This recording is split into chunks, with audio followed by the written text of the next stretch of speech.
अस्सलाम वालेकुम। हमने देखा है कि आजकल जायदाद की तक़सीम के दावे भी बहुत अदालतों में आ रहे हैं। इसके पीछे कई वजूहात हैं। बाज़ दफ़ा ये होता है कि जो वारसान होते हैं, वो आपस में कोई फ़ैमिली सेटलमेंट नहीं कर पाते, जो भी जायदाद उनके वालिदैन ने छोड़ी होती है, उसकी जो ख़ानगी तक़सीम जिसे फ़ैमिली सेटलमेंट कहते हैं, यानी वो अपने तौर पे प्राइवेटली उसको तक़सीम नहीं कर पा रहे होते। बाज़ दफ़ा ये सूरत हाल होती है कि जो जायदाद होती है, कोई घर है या कोई और इस तरह की कोई चीज़ है जो कि जिसकी पार्टीशन नहीं हो सकती, तब भी फिर कोर्ट में आना पड़ता है, क्योंकि वारसान जो है उनमें कोई इस तरह के इख्तिलाफ़ात पैदा हो जाते हैं कि वो फिर वो मजबूरन को कोर्ट में आना पड़ता है। बाज़ दफ़ा ये सूरत हाल होती है कि एक जो प्रॉपर्टी है या कोई दुकान है, घर है, उसके ऊपर कुछ वारसान जो है वो बहन-भाई वो काबिज़ होते हैं, उसको उसमें रह रहे होते हैं। कुछ जो है वो बाहर बेचारे किराए के मकानों में रह रहे होते हैं, तो वो भी कोशिश कर रहे होते हैं कि ये जायदाद बिके, हमारे जो भी वालिदैन की थी प्रॉपर्टी जो भी हमारा हिस्सा इसमें है, तो वो कोशिश करते हैं कि जनाब आप हमें हमारा हिस्सा दें। वो हिस्से की जो है वो जो भी उनका शरई हिस्सा बनता होता है, उसकी जो डिस्प्यूट ले बाद दफ़ा ऐसा पैदा हो जाता है कि फिर उनको अदालत में आकर के वो जायदाद की पार्टीशन का यानी तक़सीम जायदाद का केस करना पड़ता है। बाज़ दफ़ा ये भी सूरत हाल होती है कि इन वारसों में से कोई 1 या 2 वारिस अपने हिस्से की हद तक जो है वो किसी को प्रॉपर्टी एग्रीमेंट टू सेल कर देते हैं, किसी के साथ किसी को बेच देते हैं। तो उस सूरत में भी जो बायर होता है वो फिर अपने हिस्से को अलहदा करवाने के लिए भी अदालत में पार्टीशन का तक़सीम जायदाद का केस कर देता है। So there are so many factors behind filing the case of partition. तो उस सूरत में होता ये है कि 1 या 2 जो वारिस होते हैं वो प्लेंटिफ बन जाते हैं, और बाकी जो वारसान होते हैं, बहन-भाई होते हैं या कोई और वारिस होता है उस प्रॉपर्टी में, तो उसको डिफेंडेंट बना कर के अदालत में केस फाइल कर देते हैं कि जनाब हम ये जो प्रॉपर्टी है उसकी डिस्क्रिप्शन देते हैं प्रॉपर्टी की, वो मकान है, वो घर है, वो प्लाज़ा है, वो क्या जो भी होता है, प्लॉट है कोई, उसकी डिस्क्रिप्शन देते हैं। अगर उनके पास कोई डॉक्यूमेंट्स हों तो वो भी साथ लगा देते हैं उस प्रॉपर्टी के, और फिर वो अपने जो भी बहन-भाई होते हैं उनके अगेंस्ट वो एक केस फाइल करते हैं पार्टीशन का कि जनाब ये पार्टीशन है, हम सारे जो भी प्लेंटिफ्स और डिफेंडेंट्स हैं यानी मुद्दई और मुद्दा अलैहान वो इसमें इस प्रॉपर्टी में वारिस हैं अपने अपने हिस्से के, लेकिन ये प्रॉपर्टी जो है वो तकसीम नहीं हो पा रही, और हम जो है उसको तकसीम नहीं कर पा रहे, या जो है वो जो डिफेंडेंट्स हैं वो हमारा हिस्सा हमें नहीं दे रहे। तो इस तरह की कोई डिस्प्यूट्स लेकर के अदालत में आते हैं। फिर अदालत जो है वो आफ्टर फाइलिंग केस वो डिफेंडेंट्स को नोटिस जारी करती है। नोटिस कर जारी होने के बाद अगर डिफेंडेंट्स कोर्ट्स में आ जाएँ, तो कोर्ट जो है वो फिर आगे प्रोसीड करती है पार्टीशन के केस में कि इस जायदाद की तकसीम कैसे होनी है। तो वो मैं बताता हूँ कि असल में इसमें स्टेप बाय स्टेप तो कैसे कोर्ट ने जो है वो स्टेप लेने होते हैं, किस तरह से जायदाद की तकसीम होती है।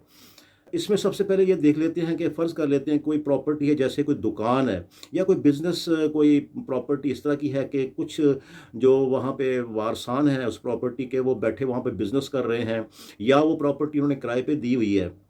और उसका किराया खा ले रहे हैं उससे, लेकिन जो दूसरे वारसान हैं उसको उनको कुछ भी नहीं मिलता। तो उस सूरत में जो प्लेंटिफ्स होते हैं उनको चाहिए कि वो अगर उनको कोई किराया में से हिस्सा नहीं मिल रहा, या जो डिफेंडेंट्स हैं वो अनलॉफुली कोई कोई प्रॉपर्टी को एंजॉय कर रहे हैं, उसका पोजेसन एंजॉय कर रहे हैं, तो उनको चाहिए कि अपने दावे के साथ ये भी एप्लीकेशन दें कि जनाब जब तक इस केस का फैसला नहीं होता, तो डिफेंडेंट्स जो कि उस प्रॉपर्टी को एंजॉय कर रहे हैं, किसी भी सूरत में किराया उसका ले रहे हैं या वहाँ पे बिजनेस कर रहे हैं, उस प्रॉपर्टी का इतना किराया बनता है, मार्केट वैल्यू अगर देखें उसकी प्रॉपर्टी की, या अगर वो घर में रह रहे हैं और हम जो है वो किराए पे रह रहे हैं, तो वो जनाब जो है जो हमारा हिस्सा बनता है इस प्रॉपर्टी में, अगर वो हम किराए पे जो रह रहे हैं, तो अगर हम वहाँ पे रहते तो हमें वो किराया ना देना पड़ता। तो ये जो मीन्स प्रॉफिट्स जो है वो इंजॉय कर रहे हैं डिफेंडेंट्स, तो इनको जनाब जो है वो ये अपना बाउंड किया जाए कि वो अदालत में जो भी किराया इकट्ठा कर रहे हैं, या फिर जो भी वो बेनिफिट उससे उस प्रॉपर्टी से जो उनके कब्ज़े में है, वो अनलॉफुली उनके कब्ज़े में है, उसका जनाब जो है वो अदालत में उसका अदालत उसको असेस करे, और उसका जो भी प्रॉफ़िट बनता है वो अदालत में जमा करवाए। जो भी वो रिसीव कर रहे हैं उस प्रॉपर्टी में से बेनिफिट, वो अदालत में जमा करवाएँ। तो ये एप्लीकेशन अपने दावे के साथ लगानी चाहिए। बाज़ दफ़ा ये भी सूरत-ए-हाल बनती है कि जो डिफेंडेंट्स होते हैं, जिनके खिलाफ केस किया होता है, वो अपने दावा में कहते हैं कि जनाब ये प्लेंटिफ जो हैं ये तो इस प्रॉपर्टी में वारिस ही नहीं है। ये तो मालक ही नहीं बनते। दीज आर नॉट को owners in the suit property. वो बाद दफ़ा ये प्री ले लेते हैं। तो फिर कोर्ट ऐसी सूरत में जहाँ पे टाइटल की बात आ जाए, मलकियत की बात आ जाए, या जहाँ पर शेयर की बात आ जाए, यानी वरासती हिस्से की बात आ जाए, तो फिर कोर्ट फर्दर प्रोसीड करने से पहले ये डिसाइड करती है कि जनाब इनका शेयर कितना बनता है, बनता भी है कि या नहीं बनता। और दूसरा ये है कि आया ये मालिक, इनमें से कोई डिफेंडेंट या प्लेंटिफ मालिक भी बनते हैं कि नहीं बनते। तो कोर्ट सबसे पहले उस इश्यू को रिजॉल्व करेगी और उस पर प्रिलिमिनरी डिक्री जारी करेगी। उसके बाद फिर आगे फर्दर प्रोसीड करेगी। तो ये प्रिलिमिनरी डिक्री पोजेशन की हद तक, टाइटल की हद तक, या शेयर जो होता है प्रॉपर्टी में उसकी हद तक कोर्ट जो है वो पहले ही वो जारी कर देती है। इसके बाद जब कोर्ट देखती है कि ठीक है जी अपना ये रिजॉल्व हो गया मैटर, तो कोर्ट फिर ऑर्डर करती है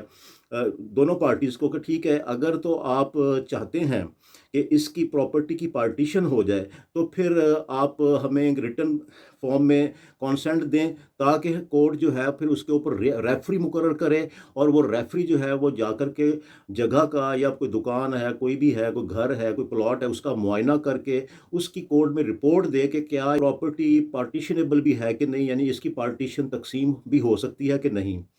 और इसमें कौन काबिज़ है इस वक़्त। तो ये फिर कोर्ट जो है एक रेफ़री मुकर्रर करती है, जो जाकर के वहाँ की सूरत-हाल देखता है, और इस तरह फिर जो है वो उस रेफ़री की कोर्ट फ़ीस मुकर्रर करती है, जो कि सब तमाम दोनों पार्टीज़ को फ़ीस देनी पड़ती है। और फिर वो रेफ़री वहाँ पर पे जा कर के